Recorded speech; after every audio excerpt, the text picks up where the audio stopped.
Jamii imeshauriwa kujijengea utamaduni wa kujitolea kwa kuwasaidia watu wenye mahitaji mbalimbali, kwani kufanya hivyo ni sehemu ya ibada kwa Mwenyezi Mungu. Wito huo umetolewa na kaimu mkurugenzi wa halmashauri ya Kondoa Mji, Bwana Hassan Kiseto, wakati wa hafla fupi ya kukabidhi mashine ya kusindika mafuta ya alizeti, mashine yenye thamani ya shilingi milioni 13 iliyotolewa na taasisi ya Lalji Foundation kwa ajili ya kuisaidia taasisi ya Jai Kondoa inayojishughulisha na masuala ya kuwahudumia wagonjwa mahospitalini pamoja na wafungwa. Toe ushauri na maelekezo kama ambavyo mgeni wetu amekumbusha.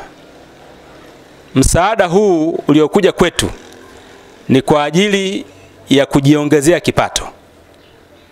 Mashine ifanye kazi, isimamiwe, kipato kiratibiwe vizuri, kumbukumbu zitunzwe za mwenendo wa ufanyaji kazi wa mashine hii, na kipato kile tukigawe kama alivyosema mgeni.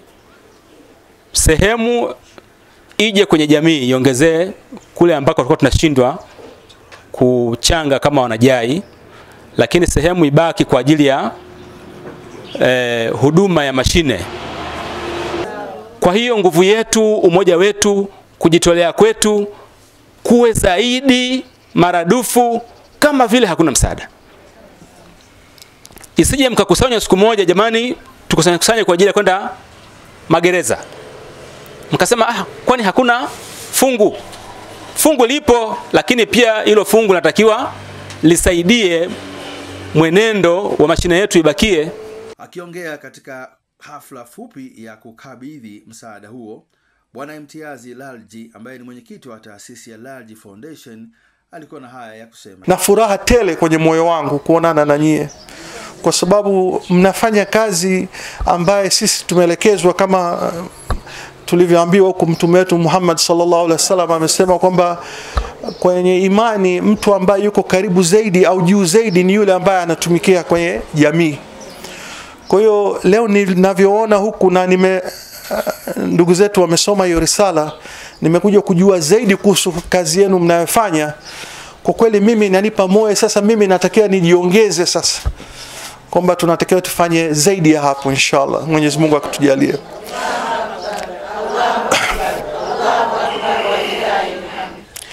Na pia nafurahi kwa taarifu kwamba pamoja kwamba leo tumekuja kukamilisha zoezi ya kukabidhi hiyo mashine ambayo itawasaidia kiuchumi.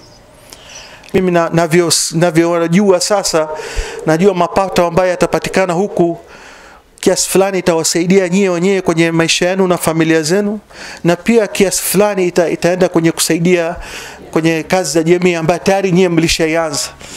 Kwa hiyo naona thawabu kutoka kwa Mwenyezi Mungu itakuwa maradufu sasa, kwa sababu sio kwamba tunawasaidia wakina mama, lakini pia kwenye jamii msaada huu utaendelea. Mimi kuna tahadhari moja naomba niwaambie leo.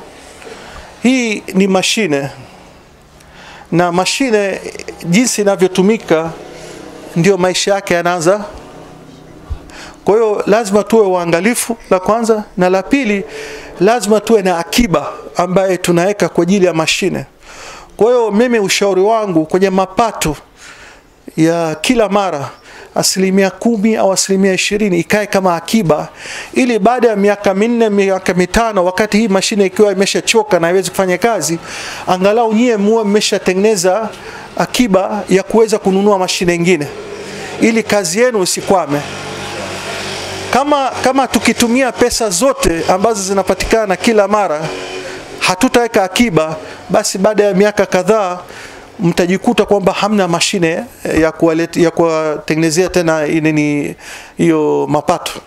Awali akisoma risala wakati wa ghafla hiyo, Bi Madina Mohamed ambaye ni katibu wa taasisi ya Jai Kondoa, naye pia alikuwa na haya ya kusema.